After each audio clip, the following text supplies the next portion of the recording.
Mara baada ya tafakari na sala ya malaika wa Bwana Dominika tarehe 2 Novemba 2025, akiwageukia waamini na maujaji waliofika katika uwanja wa Mtakatifu Petro mjini Vatikani, Papa Leo wa 14 alionyesha wasiwasi wake kuhusu ukatili na ubaguzi dhidi ya wanawake na watoto na mashambulizi ya raia wasio na ulinzi nchini Sudani, lakini pia kuombea Tanzania kutokana na kuibuka vurugu wakati na baada ya uchaguzi. Baba Mtakatifu leo alianza kusema kuwa, Cari fratelli e sorelle, con grande dolore seguo le tragiche notizie che giungono dal Sudan, in particolare dalla città di El Fasher, nel martoriato Darfur settentrionale. Violenze indiscriminate contro donne e bambini, attacchi ai civili inermi e gravi ostacoli all'azione umanitaria stanno causando sofferenze inaccettabili a una popolazione già stremata da lunghi mesi di conflitto. Kwa huzuni kubwa ninafuatilia habari za kusikitisha kutoka Sudani, hasa kutoka mji wa El Fasher katika eneo la Darfur kaskazini inayoteseka. Ukatili na ubaguzi dhidi ya wanawake na watoto, mashambulizi dhidi ya raia wasio na ulinzi na vikwazo vikali dhidi ya hatua za kibinadamu vinasababisha mateso yasiyokubalika kwa idadi ya watu ambao tayari wamechoka na miezi kadhaa ya migogoro. Kwa njia hiyo, Papa Leo wa 14 aliongeza, Preghiamo affinché il Signore accolga i defunti, sostenga i sofferenti e tocchi i cuori dei responsabili. Rinnovo un accorato appello alle parti coinvolte per un cessate il fuoco e l'apertura urgente di corridoi umanitari. Tuombe kwamba Bwana awakaribishe marehemu, awasaidie wanaoteseka na awaguse mioyo ya waliohusika.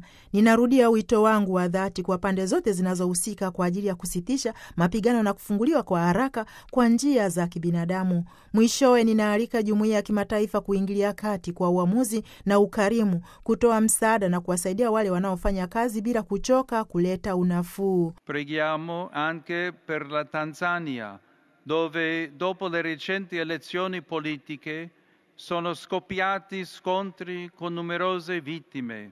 Invito tutti a evitare ogni forma di violenza e a percorrere la via del dialogo. Baba Mtakatifu leo aligeukia upande mwingine wa Afrika Mashariki, hasa Tanzania, na kusema pia tunaiombea Tanzania, ambapo kufuatia na uchaguzi wa kisiasa wa hivi karibuni mapigano yalizuka na waathiriwa ni wengi. Ninawasihi kila mtu kuepuka aina zozote za vurugu na kufuata njia ya mazungumzo.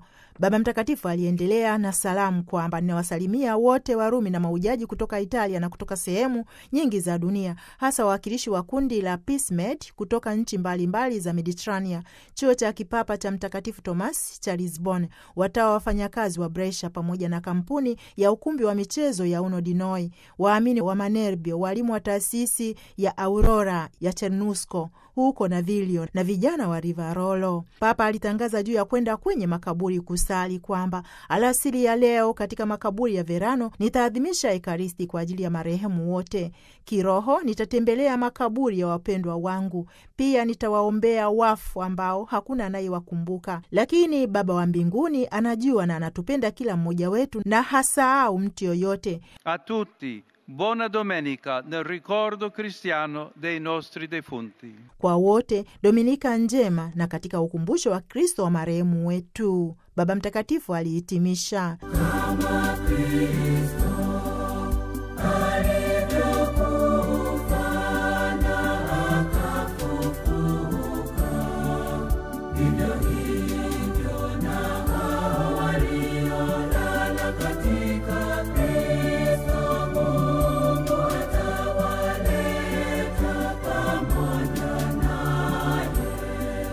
Ndugu msikilizaji, pamoja na miito ya Baba Mtakatifu, lakini kuna hata miito kutoka Umoja wa Mataifa kuhusiana na uchaguzi na vurugu zinazoendelea nchini Tanzania. Tusikilize. Msemaji wa OHCHR Saif Magango akizungumza na idhaa ya Kiswahili baada ya mazungumzo yake na waandishi wa habari mjini Geneva, Uswisi, kwa njia ya video kutoka Nairobi, Kenya, amesema taarifa za kuaminika tulizopokea zinaonyesha kuwa watu wasiopungua 10 wameuawa katika mikoa ya Dar es Salaam, Shinyanga na Morogoro kufuatia hatua za vyombo vya usalama kutumia risasi na mabomu ya kutoa machozi kuwatawanya waandamanaji. Marufuku ya kutotoka nje imewekwa kote nchini, huku mtandao wa intaneti ukiwa umepunguzwa kwa kiwango kikubwa tangu kufanyika kwa uchaguzi huo mkuu wa rais, wa bunge na madiwani bila sababu rasmi kutolewa na mamlaka. Bwana Magango amesema ofisi ya Umoja wa Mataifa ya haki za binadamu inatoa wito kwa vyombo vya usalama kuepuka matumizi ya nguvu kupita kiasi au yasiyo ya lazima, ikiwemo silaha za moto dhidi ya waandamanaji, na badala yake kufanya kila juhudi kupunguza mvutano uliopo.